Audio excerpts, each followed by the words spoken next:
Кыргыз Республикасында органикалык айыл чарбасын өнүктүрүү максатында органикалык айыл чарба өндүрүшү жөнүндөгү мыйзамы 2019-жылы кабыл алынган жана укуктук ченемдик актылар иштелип чыгууда. Талаада өстүрүлгөн бардык эле азыктарды органикалык деп атоого болбойт.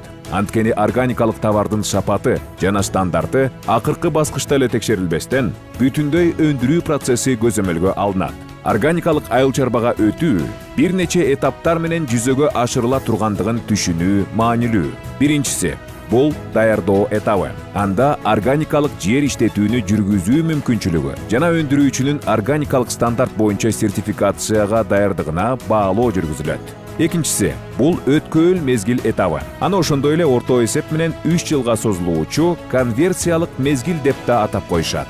Бул убакыт жер мурда салынган химиялык пестицидтерден тазаланышы жана чарбанын бардык процесстери органикалык стандарттардын талаптарын аткаруу үчүн керек. Конверсиялык мезгилде продукция органик статусуна ээ болбостугун түшүнүү маанилүү.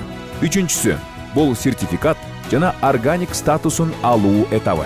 Продукция сертификат алгандан кийин гана органик статусун алат. 95%дан кем эмес курамы органикалык болуп саналаарын билдирет.